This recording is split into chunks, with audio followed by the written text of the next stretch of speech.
Assalamualaikum warahmatullahi wabarakatuh, teman-teman semua. Perkenalkan, saya Dery Sarean yang akan memimpin acara pada hari ini dan masih dalam suasana Ramadan. Bagaimana teman-teman? Masih kuat puasanya ya? Tentunya masih kuat ya. Alhamdulillah kalau seperti itu. Dan juga selamat datang di ruang tengah persembahan dari cariustad.id, yaitu adalah sebuah platform yang menghadirkan ustadz dan juga ustazah yang ramah dan juga berkompeten untuk berbagai kegiatan keagamaan, dimulai dari belajar Islam untuk anak sampai dewasa. Dan juga terdapat ada bimbingan mualaf, khotbah Jumat sampai kajian di kantor. Cari Ustadz berkolaborasi dengan Kelas Penyiar Indonesia adalah tempat belajar public speaking dan broadcasting buat siapapun yang ingin meningkatkan rasa percaya diri, skill komunikasi, ataupun berkarya dengan suara.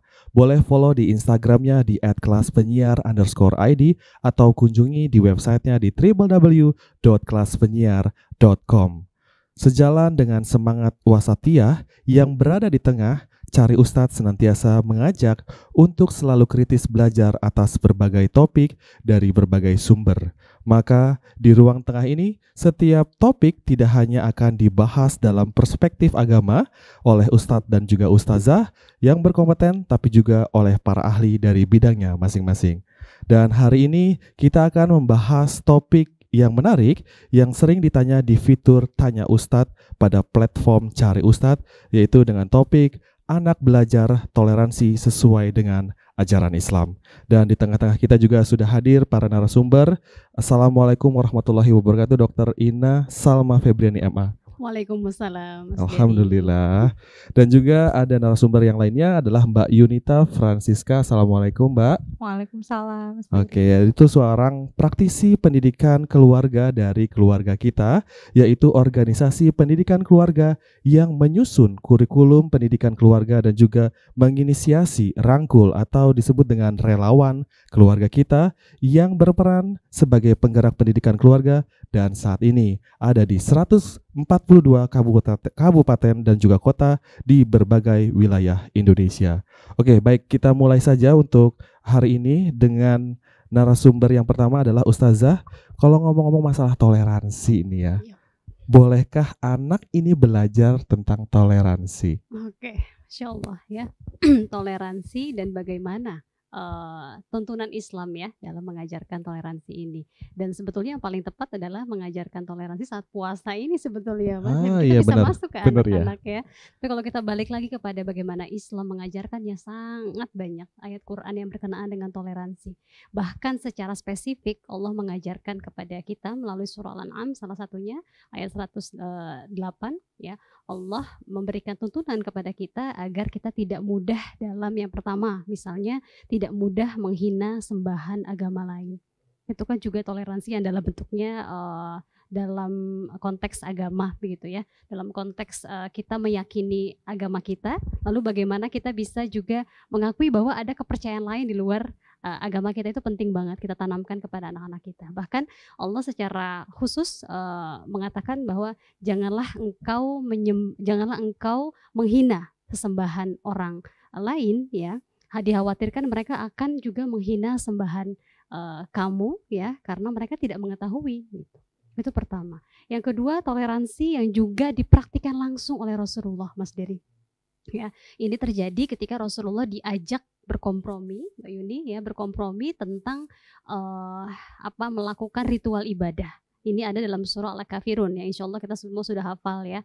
Jadi Rasulullah menekankan di situ ya, tidak ya. Jadi Rasulullah tidak mengakui Tuhan mereka ya, dan tidak juga melakukan ritual ibadah mereka ya, tapi juga tetap mempercayai dalam arti Tuhan juga menciptakan manusia dengan beragam.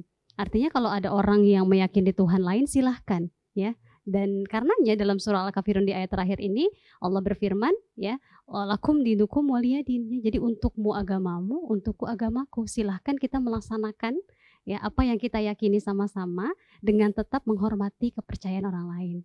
Gitu. Oke, jadi memang suatu PR untuk orang tua ya, belajar dari berbagai sumber agar tahu dan untuk menerapkan ke anak kita sendiri. Oke, kita beralih ke narasumber yaitu Mbak Yunita ya. Nih kalau misalkan ngomong-ngomong toleransi nih, bagaimana cara menumbuhkan toleransi ini pada anak? Oke, makasih Mas Dery. Jadi, sebenarnya untuk menumbuhkan toleransi itu memang dimulai dari orang tuanya dulu gitu ya. Jadi role model gitu, bagaimana kemudian orang tua tuh bisa menghargai perbedaan tanpa juga meninggalkan, nilai atau prinsip yang memang diyakini gitu. Kemudian, yang kedua itu penting sekali juga untuk, ke anak untuk menumbuhkan, nilai dan juga, prinsip-prinsip yang memang diyakini dalam keluarga. Gitu. Jadi, toleransi itu kan memang menghargai tapi juga tidak, meninggalkan nilai dan prinsip yang diyakini tadi gitu ya. Jadi, untuk anak sendiri memang akhirnya jadi penting sekali untuk, dia mengenal siapa dia gitu kan, dan segala identitas yang melekat pada dirinya, nilai-nilai yang diajarkan oleh keluarga sehingga memang, meskipun ada perbedaan gitu ya, dia tuh tetap, meyakini hal tersebut gitu, dan juga mempraktikkan hal itu gitu kan. Itu sih kira-kira sih Mas yang paling penting juga yang terakhir tentunya, menghargai perbedaan tadi ya contohnya. Jadi orang tua tuh memang sehari-hari kalau misalnya ada berbeda pendapat ya nggak masalah gitu, nggak harus selalu setuju juga dan kemudian ikut-ikutan gitu kan gitu, hanya karena berbeda sendiri yang lainnya, ini gitu, jadi minoritas sendiri misalnya ya nggak apa-apa, nggak masalah gitu. Jadi itu sih, kira-kira. Oke, jadi intinya adalah kita harus kenali diri kita sendiri dulu ya, karena perbedaan itu indah. Bener ya, setuju ya teman-teman semua ya. Oke, Betul. kita beralih ke Ustazah lagi. Nih, kalau mau ngomong masalah toleransi, bagaimanakah toleransi yang sesuai dengan agama? Ya, baik ya. Kalau kita membahas tentang bagaimana toleransi sesuai dengan agama, seperti tadi sudah kita singgung bersama ya, ada surah Al-Kafirun, ada surah Al-An'am yang secara spesifik melarang kita untuk mencaci maki ya Tuhan-Tuhan atau sesembahan agama lain. Ya dalam hal ini Islam juga mengajarkan kita untuk SMM nih kalau saya membuat singkatannya SMM Mas ya. Dery. Sadari Mhm. bahwa setiap dari kita memang berbeda, bukan hanya agama ya. Suara kita, warna kulit, bahasa, suku, budaya, itu udah berbeda. Ya, anak kembar identik aja ada perbedaannya pasti Mas Setuju, Dery ya. iya Itu benar. fitrah dari Allah, Iya. ya sunatullah. Yang kedua, kita mau ya, mau dalam arti mau bekerja sama dengan orang lain yang di luar komunitas kita atau di luar dari orang-orang yang berbeda dengan kita ya. Yang ketiga mampu ya, setelah kita sadar, setelah kita mau, kita mampu ya, harus mampu melihat semua yang berbeda itu adalah hal yang biasa. Kita cari aja deh kesamaannya, jangan cari bedanya mulu ya Mas. Oke, kita tidak sama dalam spesifik yang paling sensitif kan masalah agama keyakinan biasanya Mas ya, apalagi ini anak-anak misalnya teman-temannya di satu sekolah ada yang ibadah, kok teman saya itu enggak sholat ya Ma, kenapa? Nah ini kan pertanyaan panjang sebetulnya, tapi kita bisa melihat bahwa iya dia punya keyakinan yang tidak sama dengan kamu ya, kita cari perbedaannya, tapi dia sama-sama anak yang baik kan sama kamu gitu ya, sama-sama manusia ciptaan Tuhan dan lain sebagainya, kita cari mana yang sama, karena sesungguhnya kalaupun kita berbeda tapi kita tetap berbuat baik, yang ditanya itu sebenarnya bukan agamanya apa ya, tapi dia orang baik dan dia punya nilai kemanusiaan yang luar biasa di hadapan manusia gitu. Karena esensinya adalah bukan agamanya apa, tapi apa yang bisa kita berikan untuk sesama manusia dan sesama makhluk Allah. Oke, berarti SMM ya, sadar, mau dan mampu ya. Itu yang paling utama ya. Jadi jangan jadikan perbedaan itu menjadi kayak kesenjangan. Justru ya, betul. itu justru ada nilai tambah. Mungkin adanya perbedaan kita ambil dari sisi positifnya mungkin ya, dan kita terapkan ke kehidupan kita sehari-hari. Betul. Oke, pertanyaan selanjutnya ini kepada Mbak Yunita ya. Ini masih sama dengan toleransi. Jadi apa saja yang dapat dilakukan agar anak memiliki sifat-sifat toleransi tersebut? Oke, jadi, kalau tadi, memang dalam memberi contoh gitu ya, yang paling penting tuh, ketika menghadapi perbedaan gitu ya, orang tua tuh juga perlu bersikap tenang. Nih misalnya, toleransi kan juga, banyak luas gitu ya maksudnya, Ustazah gitu. Jadi orang tua tuh, perlu bersikap tenang menghadapi itu gitu, meskipun juga kalaupun tidak setuju ya nggak masalah juga gitu. Jadi, anak tuh bisa melihat, oh iya ya kalau misal ternyata ada sesuatu yang memang, berbeda, maka saya harus menyikapinya dengan tenang gitu kan. Kemudian juga, yang paling penting memang, ketika, kita berbicara untuk menghormati hak orang lain gitu. Sesederhana kalau misalnya di rumah kita dibantu oleh ART gitu ya.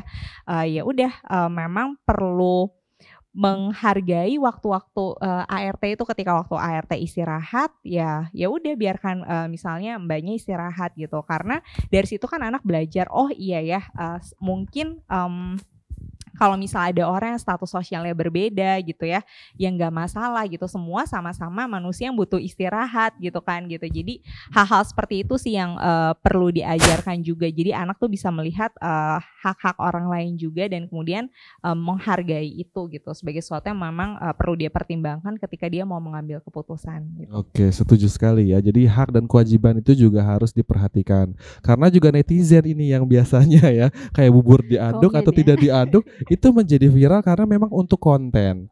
Ya, tapi kita bisa melihat dari sisi pandang yang lain ya. Mungkin dari sisi yang lain bisa menjadikan pandangan yang berbeda, dan itu menjadikan value di kehidupan kita. Setuju ya? Oke, untuk pertanyaan selanjutnya ini kepada Ustazah lagi. Adakah batasan-batasan dalam mengajarkan toleransi kepada anak yang sesuai dengan ajaran Islam? Ya, ketika kita membahas batasannya itu tentu ada ya. Dalam arti Allah menciptakan perbedaan, tentu ada konsekuensi di kemudian waktu gitu ya. Nah, perbedaan-perbedaan itu adalah sifatnya ya sunatullah, Allah yang menciptakan beragam perbedaan itu, karena kalau kita semua sama pasti akan alat ya Mas. Semua sama nih, laki-laki semua di dunia ini loh. Jadi nggak akan ada manusia nggak akan keunikan juga ya. Ya, manusia nggak akan berkembang gitu ya, karena semua sama. Dan perbedaan inilah yang sebetulnya jadi kesempatan kita nih untuk terus mau bekerja sama dan berkolaborasi dalam kebaikan ya. Kalau dibahas tentang bagaimana batasan dalam Islam, batasannya jelas ya dalam surah Al-Kafirun tadi yang kita bahas sama-sama. Artinya kalau kita mengajarkan anak-anak bertoleransi ya, kita beri batasan yang konkret. Misalnya